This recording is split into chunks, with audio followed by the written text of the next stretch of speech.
Será então que essas três ações do Luiz Barsi vão deixar muita gente rica em 2025? Bom, no ano passado o Barsi revelou quais ações que ele estava comprando ali naquela época. E aí nesse vídeo eu vou te mostrar três delas, o porquê que ele investe e ele comprou cada uma dessas empresas. E no fim eu vou fazer conta junto contigo numa planilha como essa aqui para ver se elas realmente podem te deixar rico ainda em 2025. Será que dá para receber uma renda passiva alta somente de dividendos com essas empresas aqui? É isso que a gente vai conversar no vídeo de hoje. Boa, vamos lá. A primeira coisa que a gente precisa pensar é por que as pessoas sempre param para ouvir o Luiz Barsi quando ele vai falar? E essa resposta se torna óbvia quando a gente conhece a história do Barsi. Ele hoje é o maior investidor pessoa física da bolsa. Isso quer dizer que nenhum CPF a mais cadastrado na bolsa de valores tem um patrimônio tão grande quanto o do Barsi. Só que a história dele não começou assim, na verdade foi bem diferente. Ele começou trabalhando como engraxate. Antes mesmo dele completar 14 anos, ele trabalhava na frente da Bolsa de Valores de São Paulo, que é esse prédio antigo aí que eu tô te mostrando na imagem. Tudo isso para ajudar a pagar as contas de casa, já que o pai dele faleceu quando ele tinha 1 ano de idade e ele precisou ajudar a mãe dele nessa época. E desde lá o Barsi já começou a se interessar o que é que aqueles caras de paletó, às vezes bem vestidos, faziam durante o dia inteiro dentro daquele prédio chamado Bolsa de Valores de São Paulo. E aí de tanto se perguntar e começar a gerar conversas com aquelas pessoas, o Barsi também conseguiu uma função como operador de pregão, para negociar ativos na Bolsa de Valores, que na época era desse jeito que você tá vendo aí na tela. Uma gritaria gigantesca para saber a preço, quem comprava Vale, quem queria vender Petrobras, e todo o pregão que hoje é eletrônico acontecia de forma física, como a gente tá vendo. O fato é que quando o Barsi começou a entender como o mundo do trabalho e o mundo da aposentadoria funcionavam, ele acreditava piamente que ele conseguiria se aposentar somente dos investimentos, vivendo dos dividendos dele. E aí, a partir disso, ele construiu toda a estratégia pessoal dele. Hoje, com um patrimônio de mais de 4 bilhões de reais, ele tem uma metodologia própria. E é justamente por causa dessa trajetória impressionante do Barsi aqui que muita gente presta atenção no que ele diz. Principalmente acreditando que, ao copiar as escolhas dele, vai acabar tendo resultados parecidos com os dele. E a revelação do último investimento do Barsi aconteceu em 2024, que é a mais recente que a gente tem. Nesse vídeo que eu tô te mostrando na tela, postado pelo canal Ações Garantem um Futuro, que é a empresa de educação fundada pela família Barsi. E como ele acaba sendo um investidor sempre de horizonte de prazo bem longo para as empresas, ele não fica mudando a empresa que ele compra mês a mês. E é por isso que a gente consegue se basear no que foi dito aqui nesse vídeo para tomar as conclusões para esse conteúdo que a gente tá falando aqui agora. O grande ponto aqui é que não faz sentido nenhum a gente somente copiar as ações do Barsi. Você precisa pelo menos entender qual é o motivo por trás da escolha de cada uma das empresas, para depois disso entender se ela se encaixa na tua estratégia pessoal. Dito isso, vamos olhar para as três principais empresas que ele falou nesse vídeo aqui e entender o porquê por trás delas. Começando por uma ação que não é todo mundo que conhece, mas que o Barsi comprou ali na metade do ano retrasado. Ele acabou trocando as ações da Cielo pelo Banrisul, BRSR6 na época. E foram algumas das razões que levaram o Barsi a fazer isso. A primeira delas é que a gente tá falando de uma empresa com características perenes. Essa aqui é a ação que representa o banco Banrisul PNB. E dentro da estratégia do Barsi, os bancos são considerados empresas perenes, o que quer dizer que, independente do cenário econômico que a gente esteja vivendo, muito provavelmente a demanda pelos serviços bancários ela vai continuar frequente. O segundo argumento do Barsi é que o Banrisul apresenta dividendos aceitáveis, bem ok ali. Nesses últimos 12 meses, ele está distribuindo mais de 9,5% em dividendos, e se a gente olha para o histórico completo, a gente vai ver que pelo menos numa janela de 5 anos ali, ele ficou girando a casa de 8,5%, 7,5%, 6,5% ali de dividend yield de 2021 para cá. E a terceira razão do Barsi é a segurança por trás do banco. Ele já tem algo entre 80 a 90 anos ali desde a fundação e o Barsi acredita que vai continuar. Como o Banrisul é um banco estadual controlado em sua grande maioria nas ações ON, que são as que realmente têm direito a voto, direito à gestão da companhia pelo governo do estado do Rio Grande do Sul, o Barsi encontra uma segurança aqui. Afinal de contas, a base de clientes já é muito sólida e para quem mora no sul, como a gente aqui do Clube do Valor sabe, que o Banrisul tem uma presença muito forte no funcionalismo público do Rio Grande do Sul. E isso acaba tendo como consequência garantir uma previsibilidade de receita e uma inadimplência baixa para o banco. Se a gente olha para a performance do Banrisul, nos últimos 12 meses ele caiu cerca de 2%, mesmo considerando os dividendos, e se a gente tira os dividendos da conta, isso vai para casa de 11,2% de queda. E aí, enquanto eu vou falando as empresas, vai me contando aqui, você pensa em comprar essas empresas também? O que é que você acha do Banrisul, por exemplo? Em seguida, no vídeo, eu vou te mostrar se a nossa estratégia de investimentos em dividendos também selecionaria essas empresas aqui. Hoje, boa parte do mercado enxerga essa empresa aqui como neutra, nem compra nem venda. As 7 casas de análise que cobrem ela estão com esse posicionamento. A segunda ação que o Barsi comprou no ano passado é recomendada por 7 das 7 casas de análise que recomendam ela, indicando compra ali. Ou seja, a gente já vê um otimismo um pouco maior. Agora, por que o Barsi está comprando? A gente está falando aqui da Caixa Seguridade, código CXSE3, e as razões do Barsi são o alto potencial de dividendos que ela tem. Afinal de contas, a Caixa Seguridade foi estruturada como uma holding de seguros da Caixa Econômica Federal, buscando repassar uma parte dos lucros do Banco Federal para os investidores. Inclusive, desde o IPO da Caixa Seguridade, que aconteceu ali em 2021, 2021, eles sempre prometeram distribuir de 70% a 80% do lucro em dividendos. Quando a gente vai olhar para a prática de como é que tá os dividendos da Caixa Seguridade nesse momento, ela não tá com a alíquota ali tão alta, abaixo de 5% de distribuição de dividendos. Só que quando a gente olha para o histórico recente, ela sempre fica na casa de 7,5% todos os anos ali, pelo menos desde 2022. Segunda razão, o modelo de negócio é resiliente e previsível. Afinal de contas, se a gente pensar como é que funciona um business de uma seguradora, a gente lembra que a receita dessas companhias é vindo do prêmio que se paga por seguros, de casa, de imóveis, de negócios, onde você promete reaver o valor de um bem caso ele venha a entrar ali em alguma perda total, em algum sinistro. E aí imagina o seguro de um carro que você faz, por exemplo. Todo mês, né, provavelmente você paga ali um prêmio para sua seguradora, e isso também acontece com todas as outras pessoas que têm o bem segurado pelaquela mesma seguradora. Agora, a gente precisa lembrar que não é todo o tempo que acontecem sinistros ali junto do passivo daquela empresa. E é justamente nesse meio tempo que boa parte do business da seguradora é investir aquele dinheiro que ela tá em caixa enquanto os sinistros não acontecem. É aqui que entram os famosos cálculos atuariais. Tem profissionais especialistas em fazer esse tipo de conta, onde é que compensa, como é que você deveria investir, quanto você deveria cobrar de prêmio para aquele risco e por aí vai. Mas o fato é que dá para considerar sim as seguradoras como asset light, ou seja, ela é muito leve em termos de ativos. Você não precisa de uma grande mineradora como a Vale precisaria, por exemplo, somente para operar seguros. E a terceira razão do BASF é o baixo risco de competição, já que o público-alvo que a Caixa Seguridade acaba atingindo são os próprios clientes da Caixa Econômica Federal. Quando a gente olha para a performance da empresa nos últimos 12 meses, a cotação subiu cerca de 3%, enquanto que quando a gente considera os dividendos, essa alta na verdade foi de 7,5%. E aí beleza, a gente tá dando várias razões aqui do porquê que o BASF comprou essas duas empresas, eu já vou te falar inclusive as da terceira. Só que nesse momento tem muito investidor que pensa assim, ó, pô, então o BASF tá inteiramente certo e todo mundo tá falando bem dessas empresas, ou pelo menos ninguém tá falando para vender. Então eu vou atrás dessas recomendações e vou colocar essas empresas na minha carteira também. E assim, se a gente for ser bem transparente com a gente mesmo, toda vez que a gente vê um grande investidor falando assim das razões por que ele mesmo colocou milhões de reais em uma empresa ali e começa a contar toda a narrativa do porquê que ele acredita na empresa, é óbvio que aquilo convence a gente. Isso acontece comigo, isso acontece com você, isso acontece com qualquer investidor. Isso acontece inclusive para qualquer boa narrativa sobre uma empresa. Você acaba ficando com vontade de comprar ela porque ela foi bem vendida. Isso inclusive tem nome no mercado financeiro, se chama o viés do enquadramento, que define o sentimento que é gerado em você quando a forma como uma informação é apresentada afeta as suas decisões e julgamento sobre alguma coisa. Ou seja, narrativa muito positiva contada por um grande investidor que eu admiro muito, eu vou considerar aquilo ali tudo sempre como correto. E o grande problema acontece quando a gente simplesmente pega esse tipo de informação e replica completamente igual para o nosso caso, sem considerar a diferença de contexto, sem lembrar que o BASF é o maior bilionário pessoa física da bolsa e que a maioria de nós está na fase de formar patrimônio ainda. O fato é que deixar o viés do enquadramento entrar pela nossa cabeça já fez muita gente perder dinheiro, como já foi o caso do Maurício Ferrentini, que disse ter perdido mais de 14 milhões de reais da sua fortuna por causa de uma indicação do Luiz Barsi ali. E é óbvio que a questão aqui não foi o que o Barsi falou, e sim a atitude desse investidor de não conseguir filtrar o viés do enquadramento que ele passou. E é justamente por esse tipo de comportamento que a média dos investidores, segundo o JP Morgan, tem uma rentabilidade muito menor do que até mesmo a inflação no período dos últimos mais de 25 anos. E é por isso que o mundo perfeito acontece quando você tem uma estratégia tão clara que não deixa nenhuma dúvida de qual ativo você deve comprar e quando você deve fazer isso. E aí você passa a admirar as teses do Barsi, as narrativas dele, por exemplo, mas você só vai realmente incluir na sua carteira o que é aquilo que fizer sentido para você, para o seu contexto patrimonial, para os seus objetivos financeiros. Inclusive, se você quiser a nossa ajuda do Clube do Valor diretamente para te mostrar como ter uma estratégia clara o suficiente que você não tenha dúvida nunca mais de qual ativo comprar, aí eu preciso te convidar para participar de uma das vagas da nossa consultoria gratuita. Uma sessão de 1 hora, onde um dos nossos especialistas de investimentos vai olhar para o teu caso de forma específica e entender, com base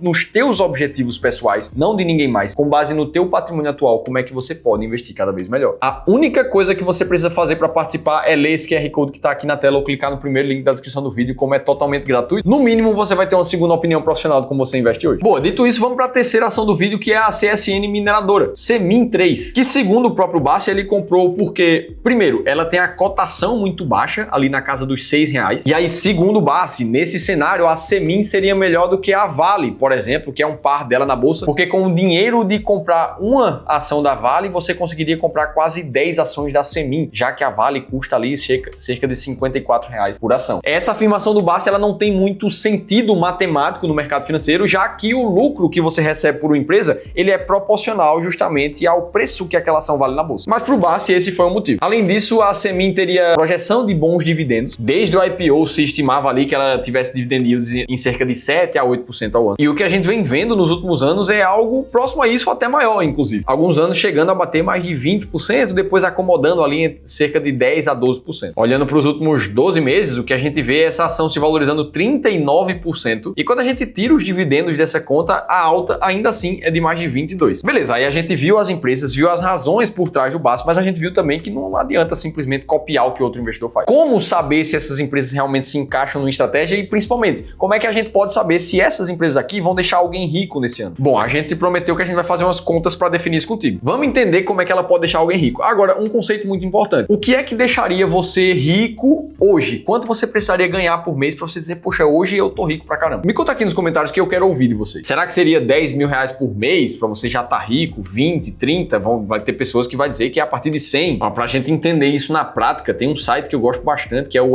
Expatistan, que ele basicamente analisa o custo de vida em todos os lugares do mundo. Se a gente olhar o ranking de cidades aqui na América Latina, por exemplo, a gente vai perceber que pelo ranking do site, a cidade mais cara do Brasil, pelo menos, é São Paulo, em 9º lugar da América Latina. E aí, quando a gente abre aqui o custo da cidade de São Paulo, a gente vai perceber que para uma família de 4 pessoas, uma estimativa de custos mensais seria de mais ou menos R$16.000 todos os meses. Ora, beleza, mas isso aqui é só custo. Vamos imaginar que você não quer só pagar seu custo de vida, você quer ter uma viagem ali por ano, você quer ter um conforto um pouco maior. Então vamos dizer que para você ficar rico, você precisaria de uma renda de pelo menos R$30.000 por mês, caso você morasse em São Paulo com uma família de 4 pessoas. E aí, beleza, vamos fazer uma estimativa somente com o recebimento de dividendos dessas 3 empresas, quanto você precisaria ter investido, por exemplo, para receber um alvo de R$360.000 por mês, concorda comigo? Afinal de contas, 30 mil vezes 12, tua renda mensal, daria aqui 360 mil. E aí aqui eu já inseri algumas informações pra gente. O último dividendo pago por cada uma dessas empresas já está anotado aqui. Você vai ver que, por exemplo, a Semin foi a empresa que mais pagou dividendos no último pagamento, de 51 centavos. Agora, isso quer dizer que só por causa disso a Semin é a melhor distribuidora de dividendos aqui? Não, na verdade não. Se a gente olha para a distribuição no último ano, o cenário já muda. A Semin, na verdade, entre as 3, foi a que menos pagou o dividendo de forma nominal aqui nas nossas contas. Beleza, vamos imaginar agora que você alocou um capital ali de cerca de R$100.000 em cada uma das empresas. Nesse cenário, considerando o dividendo que ela pagou nos últimos 12 meses, você teria recebido ali uma renda de R$27.000 no ano por cada uma dessas empresas. Tudo isso com um capital acumulado de R$300.000. A gente pode deixar essa soma aqui para a gente ir contando o patrimônio total investido. Beleza, então isso aqui ainda está longe do nosso alvo. Precisaria de um capital maior nessas companhias para, baseado no dividendo dos últimos 12 meses, ainda receber uma renda de 360 mil. Para um capital de 1,5 milhão, 500 mil em cada, ainda assim seriam R$136.000 nessas empresas. Então 1,5 milhão ainda não tinha deixado ninguém rico, segundo os parâmetros que a gente mesmo definiu. O fato é que a gente precisaria chegar num capital de 1.400.000 em cada uma dessas empresas aqui, somando um patrimônio total de 4.200.000 para, baseado no dividendo do ano passado, receber algo em torno de R$30.000 todos os meses para se tornar rico com essas companhias. Beleza, então nesse cenário aqui você vai perceber que com um certo capital investido, qualquer boa composição de ações ela vai acabar te deixando rico eventualmente. Só que pensa comigo, nesse cenário você acumulou um patrimônio total de R$4.200.000. Ora, será que você investiria tudo nessas 3 empresas? Será que essa seria uma forma sustentável de fazer? Porque nessa hora aqui, muito provavelmente você já tem uma família. O patrimônio que você acumulou ao longo da vida foi suado, fruto do teu trabalho, fruto da tua disciplina em aportar todos os meses. Será que investir assim garante que você tenha R$30.000 esse mês e o mês que vem também, e daqui a 5 anos você continue com a renda de R$30.000 por mês ou equivalente a ela? Porque a planilha aceita tudo.